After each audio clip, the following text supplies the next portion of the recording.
ele foi anunciado como o passaporte do Brasil para a autonomia no acesso ao espaço, uma promessa de soberania tecnológica para colocar os pequenos satélites em órbita baixa. Mas, anos depois, a pergunta permanece: onde está o foguete? Sou João Pedro, engenheiro espacial, e hoje vamos direto ao ponto: a longa e sinuosa saga do VLM, o veículo lançador de microsatélites.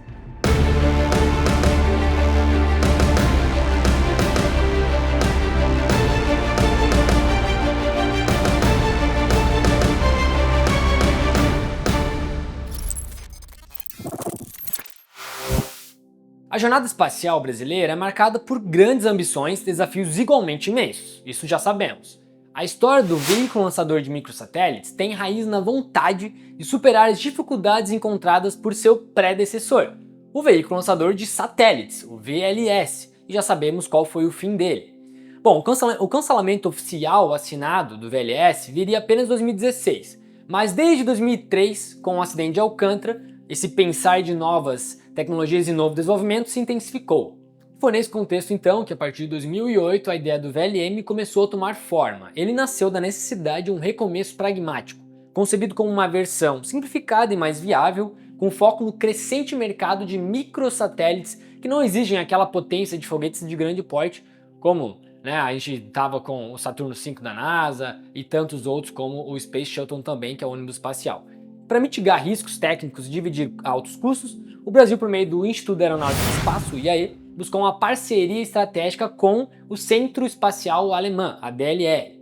Este acordo, então, binacional previa e prevê o desenvolvimento conjunto do foguete, estabelecendo uma divisão de trabalho. O Brasil ficaria responsável pelos motores de propulsão sólida, enquanto a Alemanha desenvolveria outros sistemas críticos. A governança distribui os papéis de forma clara. O IAE/o DCTA, ele conduz o projeto e os testes dos motores. A Vibras fabrica o motor principal, é o S-50, e a DLR, que é essa agência espacial alemã, integra subsistemas como estruturas, mecanismos de separação e desempenha um papel central na navegação e controle. Este modelo, embora traga benefícios técnicos como acesso a metodologias de alto padrão, networking e compartilhamento de informações, ele também adiciona, querendo ou não, complexas interfaces de coordenação e logística binacionais, tornando então esse cronograma sensível a atrasos de ambos os lados. O VLM-1 então foi projetado com uma arquitetura mais simples e robusta, consistindo em 3 estágios de propelente sólido. A configuração base S-50,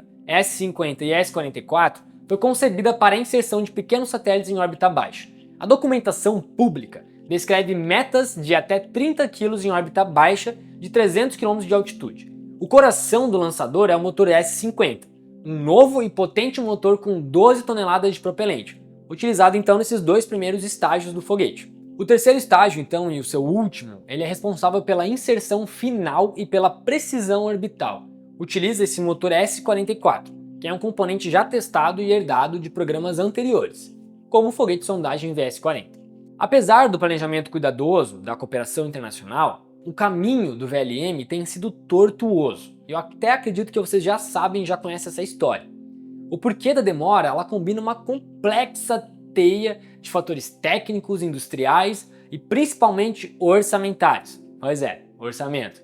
Um dos problemas crônicos que assombra o setor espacial brasileiro é a instabilidade financeira e também debates entre o programa espacial ser de governo e não ser de Estado, o que prejudica pesquisas e o desenvolvimento contínuo. O Programa Nacional de Atividades Espaciais, que é o PNAE, aquele programa política que a própria Agência Espacial Brasileira coordena, frequentemente opera com cenários restritivos. Em uma projeção para o período de 2022 a 2031, o investimento total previsto era de apenas 1,2 bi, com somente 3% desse valor, então é cerca de 40 milhões, destinado à vertente de acesso ao espaço, que engloba o VLM. Esse subfinanciamento crônico ele impede o planejamento de longo prazo desses projetos.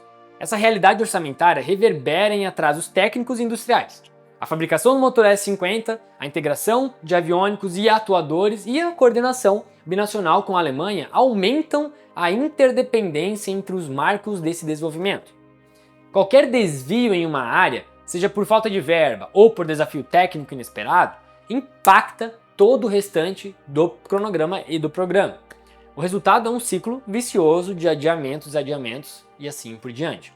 O lançamento inaugural dessa primeira versão, o VLM-1, que já foi prometida para 2024, depois para 2025, segue agora sem novos prazos, dado que antes mesmo dele voar, será testado o VS-50, outro foguete que representa um marco importante antes de seguir para o teste de VLM. E é muito comum, quando a gente quer testar um foguete grande, a gente reduz em escala um menor, testa subsistemas separados e aí bota nesse maior. Antes de continuar então, galera, vou pedir aqui para você, se você está curtindo esse vídeo aqui, produção bem profissional nossa, no nosso laboratório, se inscreva no canal, ative o sininho para você ser notificado quando a gente lançar vídeo e compartilhe com os amigos. Vamos fazer a ciência nacional brasileira chegar longe, hein? Valeu, agora bora voltar pro vídeo aí. Esse foguete VS-50, então, ele começou em 2014. Sim, já há mais de 10 anos. É o veículo suborbital de 2 estágios desenhado para qualificar em voo os elementos críticos do VLM-1. Propulsão, que é o S-50, separação, navegação, telemetria e a infraestrutura de solo também, né, o que a gente chama de ground station, né? Bom, ele também serve para campanhas científicas e hipersônicas, inclusive como plataforma de teste europeia, ampliando o retorno técnico de desenvolvimento. Após metas preliminares, em 2023 a 2025, um anúncio feito ali por volta de 2024/2025, ele vinculou a criação de uma equipe dedicada no DLR, que é a Agência Espacial Alemã, DLR/Moraba, com financiamento finalmente assegurado e realizar um voo inicial em 2026.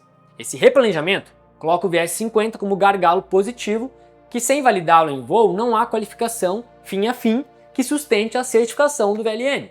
O foco em suborbital primeiro, orbital depois, ele é conservador, porém consistente, com boas práticas em microlançadores e foguetes de sondagem, e eu super concordo neste ponto também. Como engenheiro aeroespacial e gestor deste laboratório que estamos aqui, que recebeu um termo de fomento do MCTI para implantar o primeiro laboratório de foguetes do Sul, eu compartilho a frustração com orçamentos que demoram, prazos longos e trâmites que travam peças críticas. Eu não culpo os engenheiros e projetistas, pelo contrário, parabenizo-os, porque assim, lidamos com uma teia de políticas públicas, embargos, fornecedores e sobretudo pessoas, o fator mais difícil de coordenar. Aqui a nossa resposta tem sido combinar o rigor e a empatia. Rigor para cortar retrabalho, antecipar riscos e cobrar cadência.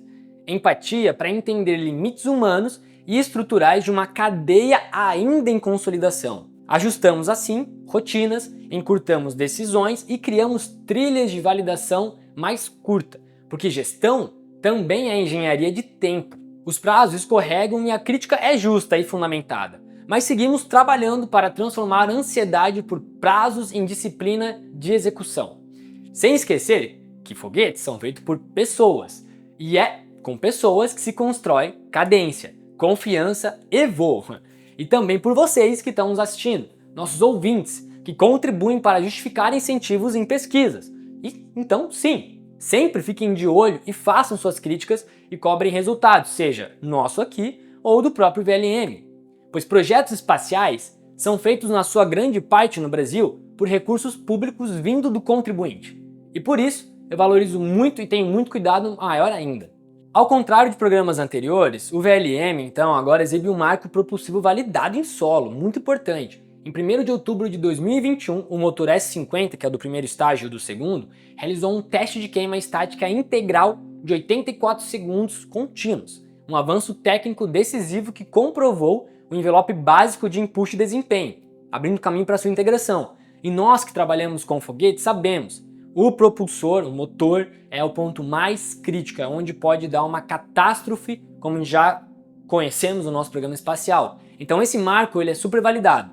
Mas agora tem que continuar e entregar este foguete, e assim nós esperamos. Por fim, a saga do VLM espelha as contradições do Brasil, imenso potencial científico e tecnológico, mas dificuldade em transformar planos em resultados no tempo certo. Projetos desse porte exigem coordenação fina, previsibilidade e, sobretudo, gestão. E nós, engenheiros aeroespaciais, temos a responsabilidade em aprimorar esses processos, cobrar governança e pautar debates que destravem financiamento e a continuidade. A esperança segue viva, embora a paciência da comunidade científica e da sociedade se desgaste a cada novo adiamento. O caminho é a execução disciplinada, comunicação transparente e foco na integração que leva ao voo final. E no fim, o espaço continua a um foguete de distância e cada decisão bem tomada nos aproxima dele.